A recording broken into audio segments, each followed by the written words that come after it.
The new phenomenon that has been taken over the internet by storm. A lot of people have been asking me, how good of a fighter was Andrew Tate really? Some people don't even know that Tate used to actually be a professional kickboxer, and the guy was good, a legitimate professional fighter. Andrew Tate amassed a kickboxing record. Seemingly, some places have a different number, but they're around the same, 76-9. I don't know if that's the exact accurate number, but that's kind of what I'm seeing. Regardless, a lot of wins and not that many losses. And he was a multiple-time international champion as well as the Infusion World Champion, getting a bunch of titles from 2009 all the way to 2014. Fighting from light heavyweight to cruiserweight, even tried his hand in MMA, undefeated in that sport and did very well, even beat 6'6" Luke Barnett, who a lot of people know for his run in the UFC. They eventually became friends, sparred a bit. I recommend you guys checking out that entire sparring video. It's actually an interesting one to look at because Barnett is a massive guy. But overall, Andrew Tate has a very unique style, an elusive, dexterous, and yet aggressive striking style combined with traditional martial art kicks, but more modern boxing. You don't normally see that kind of mix. When he kicks, you think he's a traditional fighter. But when he punches, he adopted a lot more of the modern boxing styles. It made that combination work beautifully. And what you're going to get from Andrew Tate's style is there's a lot of manipulation of his opponent's defenses and even sometimes their attacks. He's almost in full control of what his opponent is doing. And you have to get at a high level to really do that kind of stuff. And yes, Tate has a lot of power, man, knocking opponents out with one punch and even awkward angles that you would find pretty surprising to generate the kind of power from. On the back foot, casting punches, while getting his own leg kicked out, Andrew Tate actually has some immense power in everything he throws. But he doesn't necessarily overextend the way a lot of fighters will have to generate that kind of power. But it's also behind good technique, who has multi-layered attacks wreaking havoc on opponents' bodies. He adds some sharp punches to the body, man. That left up to the liver is always there. Not only that, he is lightning quick for a guy his size, 6'3", fought at cruiserweight and also light heavyweight, which most likely had him walking a little bit north of 200 pounds back in those days. Able to swing up his kicks at rapid speeds with different kind of angles, side kicks to the midsection or up top, as well as off-timing round kicks that he would put inside unique same side combinations. For an example, he'll throw his left hand and then the left kick, or his right hand and then the right kick. This is such a great combination that you even saw UFC veteran Steve Wonderboy Thompson get a knockout in the UFC doing this exact same thing. And he also comes from the same sport as Andrew Tate. Fighters are conditioned to defend alternating strikes, left, right. They don't necessarily recognize when same-side attacks come out. Left, right. This is a big example why you saw Anderson Silva get knocked out by Chris Weidman way back in the day when Weidman doubled up on his right hand, which caused Anderson to lean into the opposite direction. And this is still a thing today. Combined with Tate's extremely quick and dexterous kicks, it makes the combo highly difficult to evade and or block effectively. And Andrew Tate's kind of tactic here with this combination, of course it's going to be all muscle memory and things he's been drilling for years, but this kind of combination is excellent in controlling the guard of his opponent. The punch is going to control where the guard is going to close and where it's going to open. So in this instance, the jab is going to close up the guard up top, opening up the midsection. Then that's where Tate is able to land these round kicks with his left leg, and he throws it seamlessly with one motion. There's not a choppy flow to this.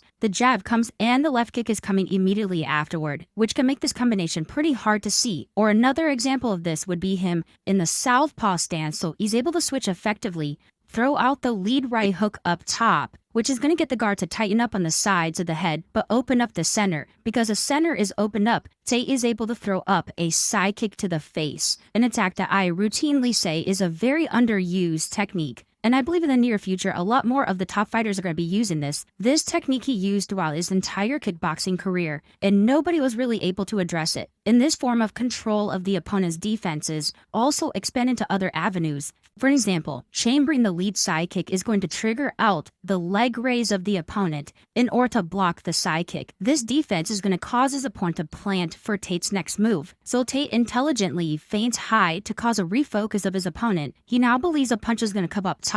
With all this focus on his hands, he lowers his leg to the floor, which opens up a big leg kick from Tate. Or what about the double feint overhand that he landed on his German opponent here? By leaning to his left side and pumping his lead hand, he's creating an illusion that he's coming in heavy. It makes his opponent believe that he's going to come in aggressive with some big punch. His opponent reacted by instinct, tried to parry the jab that he thought was going to come forward. His opponent not seeing any jab come out, then only saw the Tate move forward. He thought this was an opening for himself to throw a left hook and catch Tate aggressively trying to get in. But this is a perfect example of why you take smaller steps. The lean gave the illusion to his opponent that Tate was lunging in there, but the placement of his feet told a different story. It caused a slower motion inward, and that is why the left hook ultimately missed. Tate just saw it whiz on by. After it got right in front of his face, he knew to lock it down and create that opening for his vicious right hand, and at the same time, slipping on the outside of his opponent's countering right cross. Multiple steps ahead of his opponent here, from the illusion of the lean to the double step and double feint, lining up a right overhand as he slips on the outside of his opponent's final attack. Intelligent stuff by Andrew Tate there. Or what about this time he leaped in with a left hook and moved out to his left side, which is going to open up the entire right side of himself for his opponent to escape to. So Tate is pretty much filling in that left space, so it gives his opponent a full sense of escape on the other side. Then Tate was looking up to line up a head kick, which was the ultimate trap from his opponent's quote-unquote free escape. But the only reason why this head kick did not land was because he actually rocked his opponent with a left hook, and that was partially blocked, which shows you the power that Tate has in his hands. If his opponent did not get rocked by the hook, he would have repositioned his stance into the head kick, but ultimately it was intelligent work from Tate working for that angle. Now we went from him manipulating his opponent's defenses, but what about manipulating their attacks? So we already know that Tate usually keeps a rather tall stance, doesn't really give his leg up to his opponent to attack, but here he did it, and it showed to be a bit more uncharacteristic of his style. He went into a rather exaggerated karate stance that you don't normally see a lot of people do unless they're trying to fake out their opponent or show some flash for the audience. And in this case, he was trying to draw out that leg kick. Notice he got wide his stance is that lead leg is there for the taking, or at least his opponent thought so. By throwing the leg kick, Tate slides backward very quickly, which naturally gets himself into a stance to throw up a head kick right from there. His opponent tried to get away as fast as he could, but still gets caught by the end of it. So again, we ask the question, how good is Andrew Tate really? The answer is really good, and I wonder if he actually pursued it even more. How far would he have gotten? With the competition that he was facing, he was tearing a lot of these guys apart. He has a couple losses, just like every kickboxer in the world. Nobody really goes without losing down the road. He did it at a younger age as well. There's always a learning. Situations are going to happen. It ultimately made him an even better fighter. There's a lot of people that want to see him fight Jake Paul in boxing, and I think that'll open up a lot of people's eyes as well as to how good of a striker Andrew Tate is.